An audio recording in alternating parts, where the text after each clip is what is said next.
Hello, today is May 1st, 2019. This is the standard kubeadm office hours. Our agenda is pretty light, so if you have details, please add them to the bottom of the agenda. We do have a thorny topic, which will probably take a long time for us to discuss.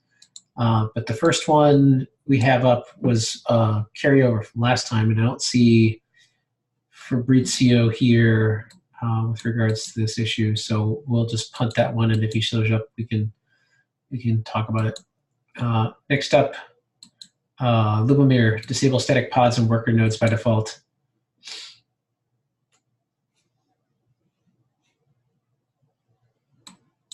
You want me to talk about it now? Well, you're next on the list, so yeah, because the first one was a topic primarily for Fabrizio. Yeah, I mean, we can talk about the first one as well. We can. There was the weird thorny issue with regards to skipping phases, and that like you're out of band, you're no longer in like the support loop. I don't think we should disable this. Like I think we should enable the user story. I think it's common. I don't know whether or not we want to do it this cycle. I know we pontificated not doing this in the past. We said like this is something we're not going to do because it gets us into a weird scenario. But I think so long as we sort of taint a node in some way, shape, or form that says they've gone off the beaten path, and then future upgrades, you know, they're not technically supported. We'll do our best effort, but like, you know, you're on your own in this phase out. Is this under the pivot command, like the self-hosting? No, this is upgrade only. It's a similar approach though to like the pivot. Like once you've gone into a feature that's not fully supported. I think we should do it for reset and upgrade. And I mean, from there, whatever users are going to do with it, we can have some, like you say, a taint or basically docs that tell them that they should be careful to not enter a scenario that is not supported. I think we should do it in terms of the consistency of our main commands. So I don't know if we want to do this cycle. I put this as... Oh, yeah, I mean, this is definitely not for this cycle. Yeah. It's basically for the next one. There's a lot of work in terms of upgrade because splitting the phases out of upgrade is going to be harder than join, for instance. I agree. But we can talk about this in planning for next cycle and see if there's more feedback from the wild. Yeah. How do you feel about reset phases? They are pretty simple. I think that's reasonable. They just basically want to. Do they want to do actual phase implementation, or do they just want to skip? I think they want to skip, basically.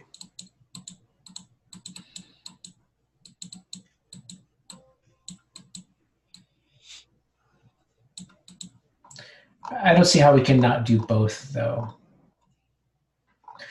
That's a good question, I think, for the group.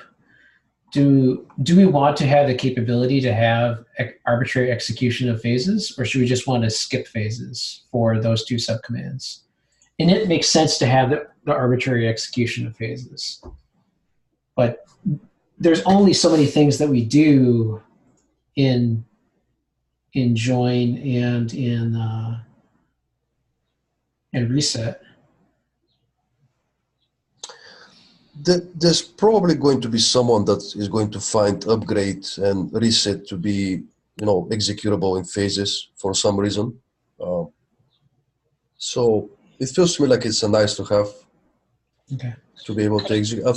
For reset, we definitely have, you know, the etcd reset case. Mm-hmm. But for upgrade, it's kind of weird. Do we want to allow them to execute upgrade phases at all? Could they not just execute one phase at a time if they really wanted to do it in some random order? The random order is probably going to fail. They don't follow the correct upgrade order. I agree.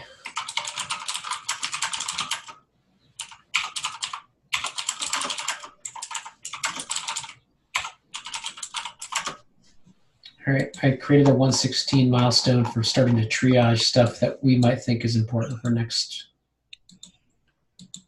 All right, is it fine for us to move along and we can reevaluate them for execution in 116? Yeah. All right. Next up, static pods. Yeah. Yes, so Josh Rosso created a ticket in kubeadm, and basically he explained a scenario where, you can write static pods, static pod manifest if a certain work world is given special privileges, and this can spawn a bunch of pods that basically he is proposing that this is kind of a security concern. And also Duffy said that it's probably a good idea to disable it by default. But then again, it's kind of, if you give this work quote such privileges, the work quote can do whatever much more than that. So yeah. I don't think it's a secure. I poked back at Josh to try and understand, because if you give Etsy rights to some other tool or process or whatever, you're basically opening up Pandora's box, and it's already locked down as it exists today. So you have to be admin level to run kubeadm, right, in order for you to actually drop the static manifest. And if a person overrides a static manifest into that location, that's totally up to them. And there's a bunch of bootstrapping scenarios that can exist that is highly beneficial to have that static manifest, because before it actually joins the cluster, it might need to do some initial behavior, right? And I think that's reasonable.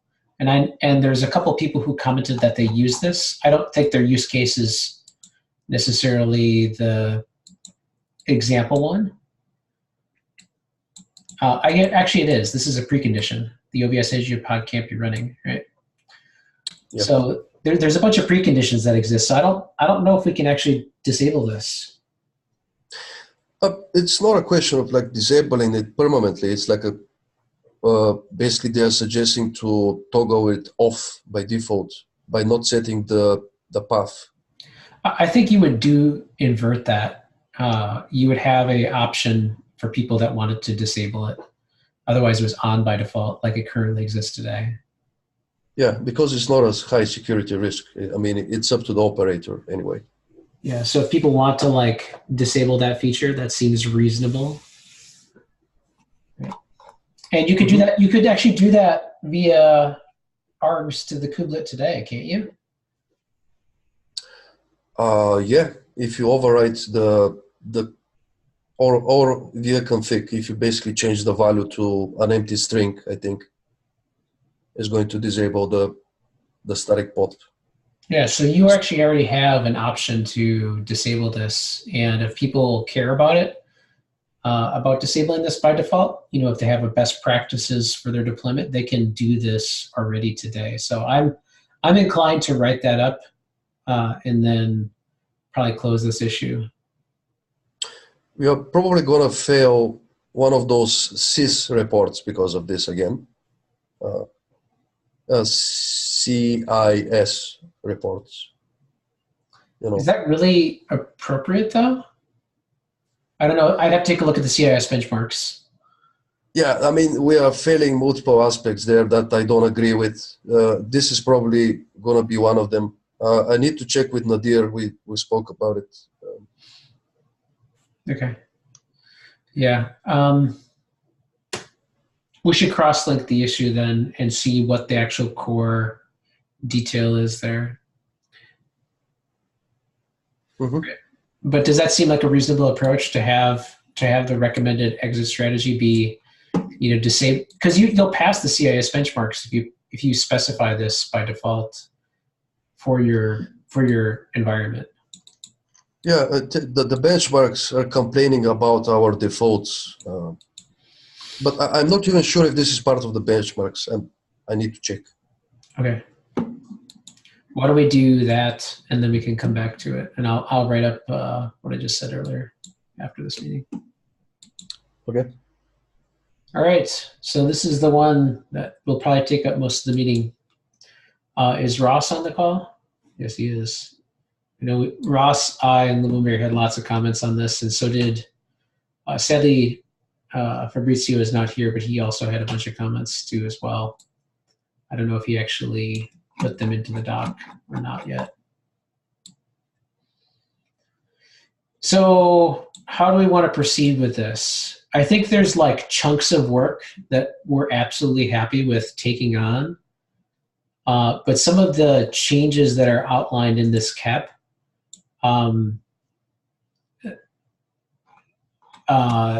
there's some issues. There's a lot of it. Like I think refactoring portions seems totally reasonable. And we will probably give reviewer bandwidth to get that done. There's other pieces inside of here that we can sort of walk through this and sort of outline what portions we disagree with. But I guess my question is for the authors: how do we want to proceed here? Do we want to like kind of walk through the contentious bits here from top to bottom and see what we can do and see what we can agree on and disagree on? I think that seems fine to me. And before we get into the specifics, I think I'm trying to understand what the possible outcomes are here, because I think some of the things that there were disagreements around are, I kind of wonder whether or not they're even within the scope of SIG cluster lifecycle, or if it's just simply a Windows bootstrapping issue. Is it something we should just take out of the CAP and solve on our own within SIG Windows? Like, would potentially splitting the work up into what's clearly the responsibility of kubeadm and what's clearly not, would that help move this forward? I think that's what we can use as a reference point to talk about some of these issues. Okay. Yeah. Because like some of the bits are interesting, like how you initially bootstrap with Flannel. I kind of wish Fabrizio was here because we had a very long conversation last time on this topic. All right, so let's start walking through here. So the first thing I had a question about was the idea of a script versus a Go program that you can just go get your wrapper thing here. Because what do you mean by script? Do you want me to answer that one, Kalia, or did you want to take it? I think we were thinking of a PowerShell script so that it would be easier for people to run on Windows and more in line with what they're used to today. Okay. I would just call it out as PowerShell script then. Yeah. I think one of the reasons that we're interested in doing the script is so that it's something that's transparent that an admin can review, because I wouldn't expect them. I mean, like if someone's going to be turning this into part of an enterprise deployment, I wouldn't expect the Windows admin that's receiving this to go be able to review the Golang code. One of the things that we brought up as part of this discussion last time was that your control plane nodes are still going to be Linux node. Is that correct? Yeah, that's correct. Yeah, that's correct. Okay. That's not going to change. Yeah. So I think that's spelled out explicitly. I know we talked about it, Lubomir. I mean that has nothing to do with kubeadm, right? So that has we're not changing the plan of record for Kubernetes. So kubeadm will support whatever Kubernetes supports. Well, the deployment topology of what we recommend in the instructions for kubeadm, so that will matter. So like when you actually go to the, I don't even know if I have the link handy here.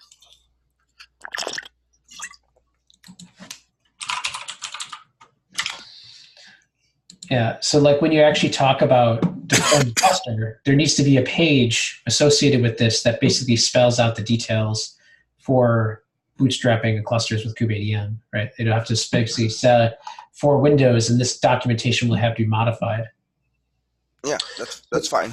Yeah. The only modification that we need there is a single sentence on the top that pretty much breaks the further reading. If the users want Windows control planes, Windows worker nodes, but bootstrapped with kubeadm, they should go to a different location. And that's the official docs for Windows support at the moment, where we also have to set up some a separate configuration for Flannel and things like that. So basically, the idea is to move away from the official docs for kubeadm, move to another page, and that's it. So I think the topic earlier about phases and upgrades also applies here. So like I can get the idea of joining worker nodes, but how are you going to upgrade them? So it's kind of hard to tell. I need to test, actually run, kubeadm upgrade on Windows to verify if we can even upgrade. But it's probably not going to work because of kubeproxy. Now that I think about it. So is the phases work a precondition then? You mean what phases? Phases for the one we just talked about earlier, which is this one here. Yeah, so upgrade doesn't even have phases yet. I mean, yeah, but it's probably not going to work. It's going to break at the add-on stage because of the proxy. I mean, so the existing implementation will break, right? So are we saying that it's not possible for us to do a kubeadm upgrade where we actually fix both the sequence of steps and the execution of those steps on Windows so that it doesn't break? So, I mean, the important thing I want to mention here is that we don't want to see the process and the sequence of events for Windows doesn't have to follow the exact process and sequence of events on Linux.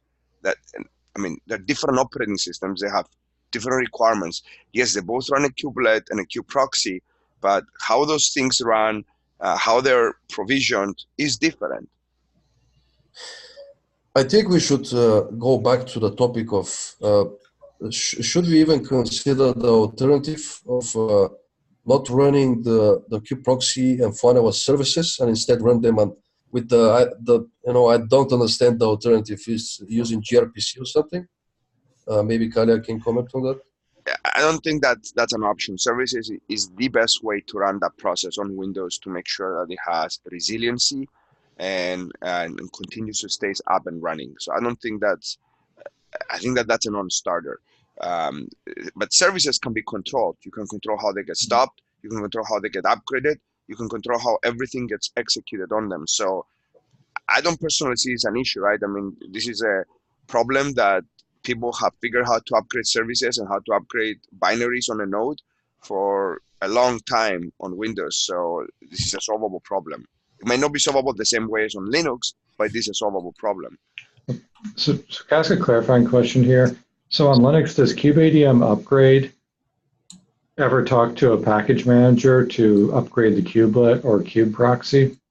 No, that's done out of band. It's in the instructions. So the instructions say that you need to first pull down the updated version of kubeadm and the kubelet, and it'll overwrite those particular binaries through the package manager. And that's in the instructions, not in kubeadm proper.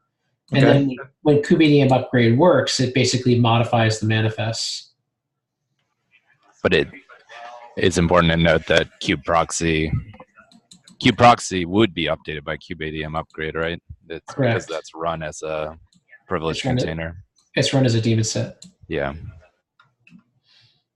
So this is where, this is where like the conflict is like if we have things like kubeproxy running on the host, like it'll be akin to kubelet instead of being under the domain of kubeadm. So the question then is like, do we want to put skip phases in scope? Because that would allow you to get past this. And this is exactly the request by other people to have a skip phases for the proxy. Yeah, but this is out of scope for this cycle, the skip phases for upgrade.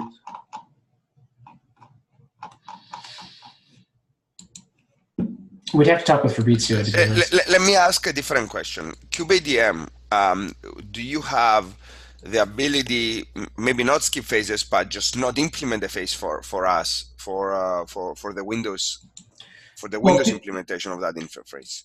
It's probably fine for us to punt this cycle, seeing how it's the initial cycle and you don't actually have upgrades, so long as we address it in the next iteration. That's fine. Yeah. Yeah, and that's fine with us. So currently, I wanted to explain like how kubeproxy has been updated. All we have to do now is, we can argue if it's correct or not. We can add a branch that says if Windows is the operating system for this node, we skip the upgrade of kubeproxy. That's what I meant earlier by just basically doing nothing on that. But can I ask something? What's the upgrade of a kubeproxy? Is it just stopping the process, updating the binary, and restarting the process? Is there anything more to it than that? It's modifying the manifest for the daemon set, and which does the update. On Windows, it would be as simple as stopping it and restarting it. Updating the binary and restarting it. That's exactly, so in the same place that Lubomir, you're saying to put in bang if Windows do something different, in our case, it would be stop the binary, which is a service in this case, update the binary, restart it. It's that simple. It's partially my fault of not testing kubeadm on Windows yet at all. Ideally, I wish that I could like send the whole diff for people to see, because the diff is not big. But Lubomir, I don't expect, you already have a very full workload, right? So the expectation is not that you have every single technical problem solved at the time of the KEP. We have a high level idea of what we want to implement, and maybe we'll discover a couple of things down the line and we'll have to work through them, and maybe we'll call something unsupported for the alpha release. This is an alpha release. Yep. So I don't want to put more workload on you, Lubomir, and you feeling bad saying I haven't tested that, because it's not realistic for us to ask you all these things. I want us to say, this is how we plan to do it, and have faith that we'll be able to solve some of these technical problems down the line. And if we can't, we'll call something out as, hey, we couldn't do this.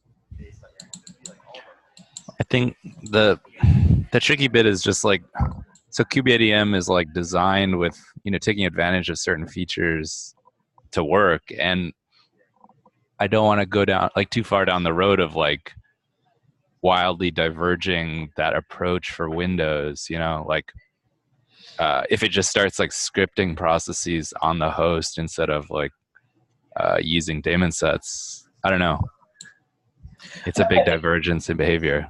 I think it's fine right now if we have the skip approach. Windows will follow the skip approach that everyone else would follow for doing custom proxy style deployments anyways, because people do this in the wild.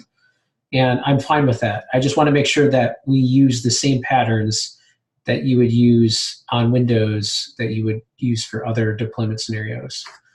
And right now, we don't actually have that knob to enable that condition. And I think it's fine to punt for this cycle because we don't actually have the upgrade capability, but I think we'd absolutely have to have it for the next cycle. So I don't think it should be a non-goal. I think it should be like a phased implementation approach, or at least say for initial creation or something like that, but we plan to address in the next cycle. So I think adding the verbiage here to denote that we plan to address this is probably important, because stating it as just a non sequitur non-goal is not true, right? This is where the KEP is, the KEP process is not very clear. Like, what if the KEP mutates between goals and non-goals? I don't know how to word this correctly. We could just list upgrade as a criteria for somewhere down in the graduation cycle later. Yep, that's exactly. So like future graduation cycles, I don't know if you're going to want to do kubeadm init for Windows. Are you going to want to support these in the future? It's going to be based on whether or not people ask for it. I do think that once people start picking up Kubernetes for Windows, with Windows nodes, then I'm expecting that there's going to be some shops that are mostly Windows today that are going to ask that question. But we just need to see whether or not whether or not that's going to be, a fraction of a percent, or if it's going to be enough that we can, raise enough people around it and do it. I mean, we're just going to kind of wait and see, at least for the control stuff. So I would definitely take the upgrade out of the non-goals. I would put some language around here that says, as of today, we don't see this as a primary concern, but blah, blah, blah, blah. And I think just enumerating that there will help when you're reading this. Does that seem fair?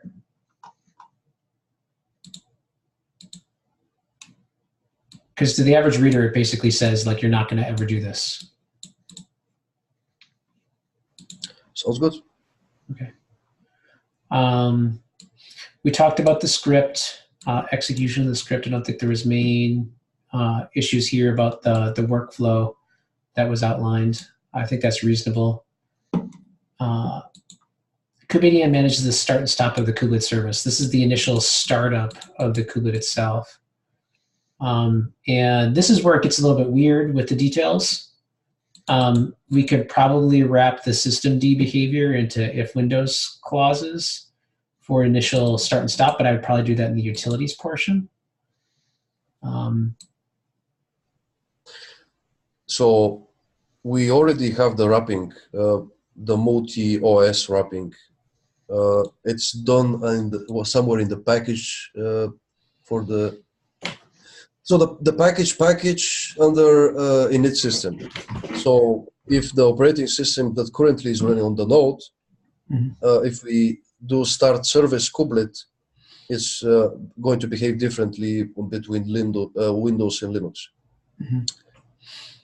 That's already supported. Now the question is how we propagate flags. That's going to be the tricky part.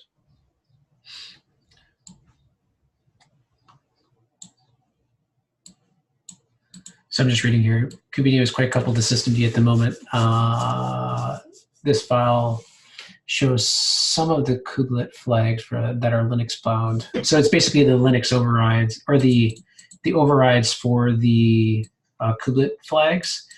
Today we have multiple machinations to have different kubelet configurations for worker joins. So you can specify multiple config maps for that kubelet. Is this for the initial kubelet deploy? What do you mean by the initial kubelet deploy? The first one? Yeah, kubeadm doesn't deploy the kubelet, so you should probably specify that there too. So the initial kubelet deploy is like the flag specified to the systemd container file, or for the systemd unit file, gets overridden with a dynamic kubelet configuration, or not the dynamic, but the config, right? I don't know how that apparatus would work on Windows at all. Right, so you're saying that instead of having a separate config file that's passed into the kubelet and specified on the command line, it's actually replacing it in systemd instead? I thought we were trying to deprecate most of those flags on the kubelet. Yes. So like there's an initial laydown from the package manager. Yeah. That exists, right? So that's what you'd have to manage for your initial kubelet deploy. But then there's these flag overrides that exist inside of that laydown that say, go look over here for the configuration file, right? Which is the sort of, it's not full dynamic kubelet configuration, but it's these are all the flags that you need to run your kubelet. And that's what kubeadm lays down for you, right? And now there exists the option inside of kubeadm to have multiple versions of this, and you could have a Windows version and a Linux version that would be stored on cluster and get pulled down during the join. So the concern about the flags in general is correct. We should move away from writing the file with the flags as soon as possible. We have a file basically that kubeadm populates dynamically, and like I spoke to Mike Taufen, and basically he's saying that like these flags are going away. So the way to configure the kubelet should be using the kubelet configuration. Yes. And I think that we should do the same on Windows. So basically, we need to abstract the Linux way that is kind of currently wrong and deprecated, and we have to do the Windows way. My suggestion is going to be to use the kubelet configuration instead of any flags, unless we face some sort of a blocker where we cannot write the configuration properly and we should use flags. But there has to be an abstraction there because we cannot use the current way of basically managing the flags for both operating systems. So we have some technical debt for sure. Hold on, let me share let me switch my camera here. And so are these flags that are in the config file, are those already stored in a config map today, or is that part of the debt that you're saying needs to be paid? There's two parts, right? So what he's saying is there's a config map that exists here. And then what join does is join will basically read that config map, and then given some other data in here, it will then write the file, right? And that file is the override that exists, right, on the worker node. Okay, so it's doing a merge from the config map plus some kubeadm parameters. Merge would be a nice way of saying it, but sure, it's a little goopery. But that we need to basically get rid of some of this data and make sure it's abstracted away. Yeah. And so that way you can pull down the canonical config map and then be able to write the file. But how this default works and where to write this, I don't know how that works on Windows. And that's not even spelled out in the document, I don't think.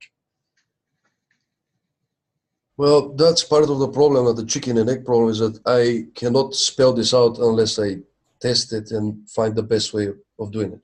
I have to basically make a hypothetical, approach of solving the problem. Okay. That's probably the biggest obstacle we currently have that I can see is this semantics and workflow and cleaning up this code that's inside of there. Okay, and so that config is retrieved by kubeadm because we've given it a Kubernetes admin config file, or it's able to retrieve it using the service account that is backed by the token that was used for join. So there's a kubelet config, which is part of kubeadm config, which populates an overrided subsection which creates the config map. Yeah. So that kubelet configuration will probably need to be verified. So part of the init, what you could do is you could have an out-of-band process. Right? The out-of-band process would be like somebody needs to push a Windows config map, and kubeadm join needs to specify -- config map, and that config map needs to be your pre-pushed populated config map for Windows. Okay, and who pushes that config map for Linux? That's done on init by default. So as part of kubeadm init, you get the monolithic configuration file. So init usually gets the config, and then that actually pushes the config map. Do you think it would be reasonable to say that init should push both the Windows and a Linux config map that are equivalents of each other?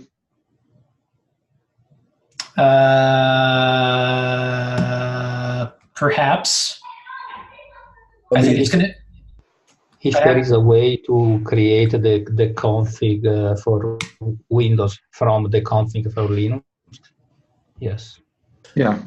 We have a bit of a problem here because the defaults between Windows and Linux for the kubelet configuration are different. Definitely. So we on Windows, when the node is joining, we can join it, but we have to consider the kubelet configuration that was created by init, but we have to apply the Windows defaults. So we basically have to mutate the kubelet configuration from that official config map. I guess what I'm getting at is if we do those mutations during kubeadm and init, then we're not doing them again for each node. And then if the admin wants to override something, they could go change that config map, and then it will be applied to all future nodes that are joined. Yes, that's the model that we've always had. Yeah. But we have to push a couple of kubelet configurations, one for Windows, one for Linux. Yeah, we enabled the generic override scenario because there was multiple deployment configurations where you could have like pools or groups of different types of nodes that you would want to treat differently, right? With different taints, etc. So. Yep, possibly different CRI and yeah. Yeah, all kinds of other fun accoutrements. All right, so the work items here would be like you potentially need to do a modification there, and two, evaluate and modify here, and question mark, where the hell does this go? That's a secure place for Windows. Mm-hmm. I mean, we can also skip the kubelet phase completely on Windows, join, and we can write our own kubelet configuration, I think, and we can manually manage the kubelet, possibly. I mean, the one exit strategy is that part of your init script is to drop this and push this config map, right? Giving the right permissions so that a person can do this specific override. Then this data is never used, the defaults are never used. You have a specific config map override that writes to a file.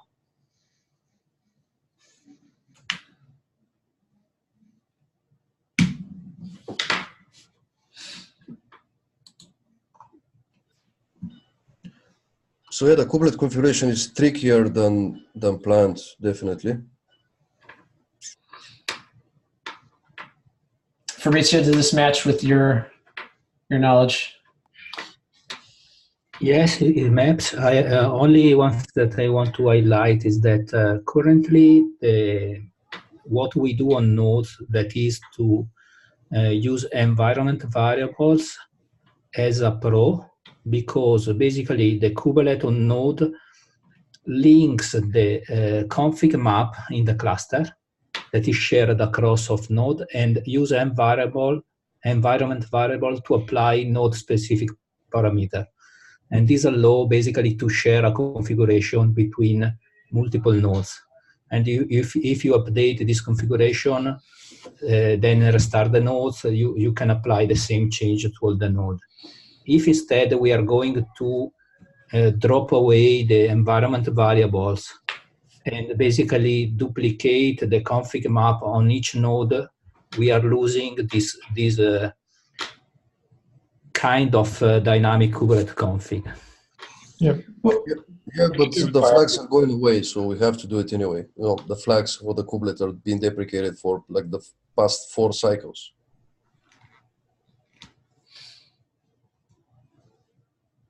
All right, so there are a few. Go ahead. I think that there are a few flags that are not going away pretty soon because they are not in the component config of kubelet. For example, the pod infra flag.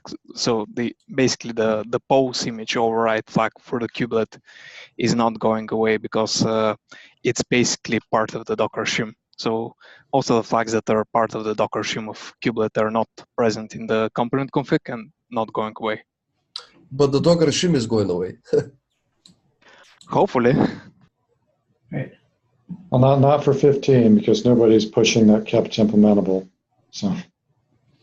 So this, making these changes, we'd have to go through like a legitimate, decent review to make sure that we're doing the right thing for long-term sustainability. Like this style of work seems totally reasonable this cycle. Like what I want to make sure we do is I don't want to overburden everybody with one specific agenda. Like we have a limited reviewer bandwidth and we already have a full release, right? This cap came in at the end of our planning. Like we're already planned, right? we went through planning and we already have a full agenda. I want to be mindful of what we can accomplish given certain reviewer workloads. And I repeat, do not want Lubomir working 14 to 16-hour days. We can get the code in place and we can talk about it, but I don't want people like doing heroics to try and get something in place. I want to make sure that we're doing the right thing for these different phases, right?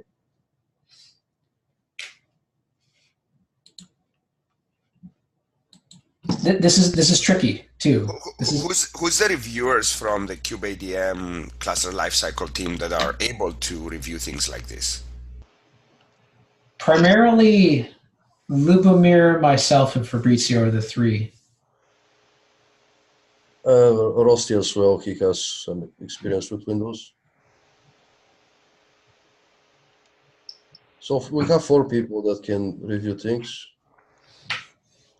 So the general consent here, team, is that you don't want to commit to this coming out in alpha in 1.15, but you guys will be willing to at least offer some guidance and direction as we're working on it. And if it makes it in because we're able to review it, good. But if it doesn't make it in because you guys lack the reviewer bandwidth, then we're just pushing it through to the next release cycle. But at least we're every step of the way, so making decisions and trade-offs, you guys are at least engaged and know about this so can catch issues early. Exactly. Yes. I mean, under those assumptions, what I would say, why not allow us to mark this as implementable for 1.15? If we lack the reviewer bandwidth, then we just won't do it, and we all agree to that. But if we are able to get it in and the reviews are going smoother than expected, then it can make it in, and if not, it doesn't. Yep, that seems fair. I just want to make sure the expectation bar is clear too. Yeah, I mean, we'll do our work. We'll make if things go smoothly from the design choices and the things that Kalia is working on, it is possible that we might be able to work through this. But there was one thing you mentioned earlier that this came in late in planning. I don't entirely agree on that. You and I had talked about this almost like over a month ago, if not more, and we did say that Lubomir was going to have some portion of his time assigned to help us get the kubeadm for Windows. So I don't know, what happened after that, what other things came in that might have bumped the priority, but we knew about this being somewhat in the schedule. Yeah, but there wasn't a reference to talk about, right? Like, yeah, I mean, the KEP deadline was yesterday, right? So yes, there wasn't a KEP at that time, but yes, we did know about it. We do know that we were going to spend some cycles on it. We did have it listed in the priority, but the priority that was given was P2, right? Okay, yeah, and that's fair. I'm not trying. I understand that you guys have a lot of other commitments. I just want to make sure, allow us to make forward progress. Every time we'll have to make technical decisions, we'll make sure your team is engaged to the extent that you guys can provide feedback and course correct. We'll make sure we adjust based on that feedback. And then if at the end of 114 we're able to at least deliver maybe a couple of this experience, maybe a kubeadm join and a couple of other things, then we'll still call it alpha if it helps people. Like the biggest problem we're solving is that it's hard for people to onboard Windows nodes to Kubernetes. And this is a choice we're making. And we want to follow the standard that Kubernetes community has adopted. So even if we don't deliver the 100% the full end-to-end experience, every single step that we deliver is better than nothing. Yep, that's reasonable. Can we So discuss? Go ahead. I wanted to discuss kube proxy. Basically, are we going to keep the approach of running it as a service, or are we going to try to do the RPC model that Ben had put up, where we run a separate host process and then run kube proxy as a container? Hey, can you guys hear me? Yes. Yes.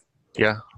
Yeah. So I was, I guess my opinion here is that I'm talking to like other customers that are like coming from predominantly Windows shops and trying out like Kubernetes, just the deployment experience. It seems to me like Windows users come with slightly different expectations on like the user experience. Like there's actually users that prefer to run like kube proxy and all these other host agent processes as native Windows services and use like existing tooling to monitor those and the like built-in platform capabilities like from the service control manager for restarting these services and recovering when they crash, etc. So even if we start off with the like running kube proxy in container, I don't think that would be in line with some users' expectations. That's at least my experience that Okay, thank you. I want to make a comment in terms of like what we want to support in kubeadm long term. And basically, as someone who wants to maintain this Windows support, like help with the maintenance, I think that we should ideally have the goal to have kubeproxy as a daemon set and comply with what Linux is doing at the moment. If some customers do not want the kubeproxy as a daemon set, then we are entering the zone of out of scope of kubeadm, because we don't want to maintain long-term what basically the way of maintaining kubeproxy as a Windows service from kubeadm. I see this as a temporary solution, but long-term, I don't think we should do it. Okay, I see. So So is it? what Go ahead. can you, Lubomir? Because let's say we're able to get privileged container support, but it comes in a future version of Windows, which would mean we could start developing this code in 2020. Is that long-term or is that short-term in your opinion?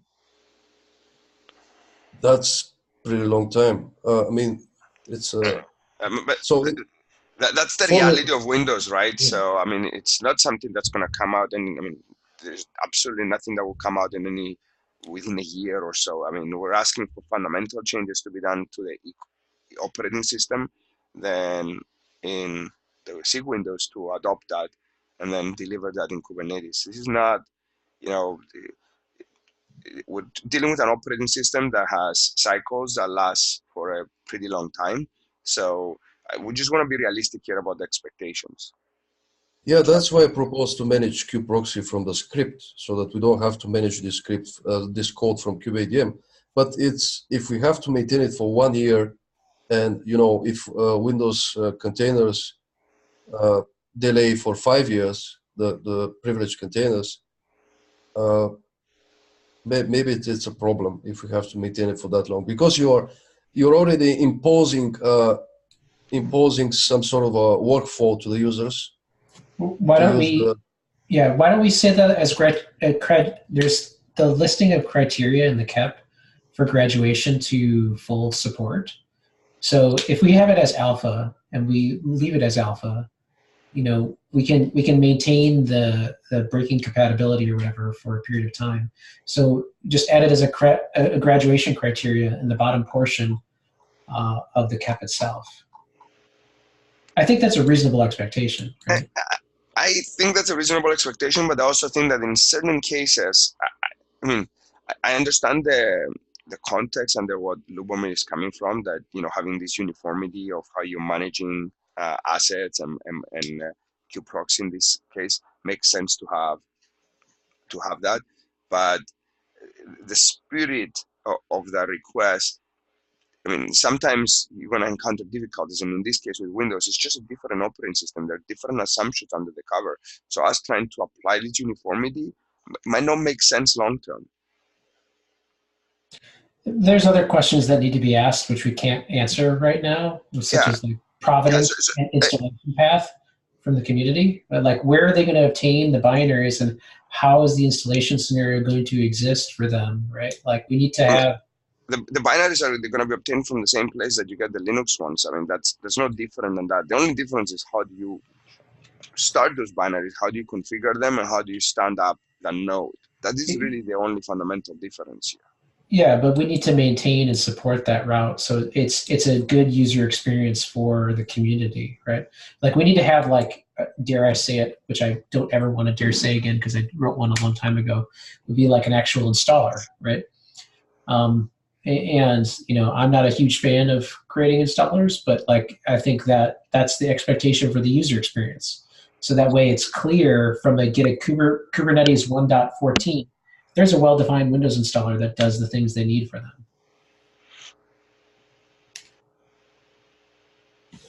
Yeah, But that's out of scope of this particular thing. I think the proxy thing we could add as a criteria. For now, we can reevaluate as we go from alpha to beta. I'm fine with having it live temporarily as a service, so long as that we ask these questions every time we try to iterate on it. I mean, would you guys, wait, Patrick, just 1 second. What you guys are asking for us is you're asking SIG Windows to alter how we want proxy to run on a Windows node because kubeadm, an installation and orchestration tool, doesn't like it. No, it diverges from the entire community. Not because kubeadm doesn't like it, it's because it's no, it doesn't. It actually doesn't. It doesn't. There's a community, there's SIG node that operates a node for Linux, and there's SIG Windows that operates a node for Windows. And we've came up to an understanding of how we want to operate that node. And what we're doing, it diverges from what you guys think with the communities, right? So there's SIG Windows and there's SIG node. And our node operates how we believe it should operate in Windows. And what we're coming here to say is that there's an orchestration tool that says, well, I don't like how you're operating your node because I want it changed. That's really what we're coming down, team. And I don't necessarily agree with that. If it's feasible for us to do it, we will do it. But I don't want to make that as a requirement for graduation. We'll do the right thing for Windows users and Windows nodes. I don't want us to do something just because it makes it easier for us. We should do the right thing. We let like our users like decide after it's, let's say we go with alpha, just as whatever implementation we go with, and perhaps users can like pitch into what they would like to see, and we could use that as the next graduation criteria, perhaps for beta going forward. Exactly. So I just don't want to put hard boundaries here that may not reflect the reality from a year from now, 6 months from now. And Patrick, sorry, I stopped you. My bad. That seems fine to me, but I didn't have strong opinions, but I know Lubomir had opinions, so I'll let Lubomir speak what his thoughts are on that. Actually, it's not me with the strong opinions. I think that the group as a whole found the kubeproxy as a Windows service diverging from the ideal of kubeadm as a deployment tool. It's not personally me. I was basically looking for a way to make this feasible as an alpha, and I started the document originally. So it was my idea to patch something up to get an alpha release. I think we still can do it. I also think that we should do some of these refactors regardless of, because we have problems currently in kubeadm, we have to solve them. And by solving them, we are going to enable Windows support one step at a time. Now, yeah. I cannot comment on the governance, whether this cap is legit, or whether if this is a viable, correct alpha state or not. I cannot comment on these topics, but I think that we can get something working. That's my thinking. That's fine. It's up to like SIG Windows to like set the expectations of what the consumers want, right? And if you guys are fine with certain guarantees, but there'll be hard lines definitely for beta requirements. Like we need to get test apparatus in place. We need to have upgrades in place. We don't want to shy away from that, right? So yeah. Part of going to beta, we need to make sure that we have all the tests and processes in place to validate that this works very well. How the sausage is made underneath might differ a little bit, and that's basically the flexibility that we wanted you guys to afford us. I'm not. If I may add one comment about the kubeproxy and daemon set a privileged container, I think that in my opinion, it is okay to have a kubeproxy to run as a daemon set, but it should be clear that kubeadmin should stay agnostic. So if it is run outside the kubeadmin, let me say, management, it is a prerequirement. We just check that the proxy the proxy service exists, and we start it like we do for the kubeadm service on Linux. So services are outside the scope of kubeadmin, and also installer are outside the scope of kubeadm. I think this is the point. Otherwise, we are bringing kubeadm into a mess of distribution. This is one point. And second, I have a question. Are you planning to use Windows also for the control plane, for starting the control plane? No, okay. Because changing how we clean up control plane, I think that this will be a constraint. Yeah, we're running low on time. I think we've identified key areas where we're happy to work on this. I think your KEP needs some work for sure. I think some of the things we highlighted as part of the discussion, with like moving certain sections around, saying time bounded, and having discussion about criteria that we mentioned earlier below, seems to jive. I'd also talk a little bit about the areas that are listed on the whiteboard, the 1, 2, and 3, about having a plan for that. I think we can absolutely do this work this cycle and try to help where we can. I think this is probably the most important piece of the actual join mechanism, to make it agnostic. The skipped phases for upgrade will have to be addressed in the next cycle. Okay, so how about we do this? So Kalia is gonna work on making the updates that we requested, and we'll do another round of reviews maybe today. And tomorrow morning we can take it up to the KEP committee to get an exception for alpha for 115.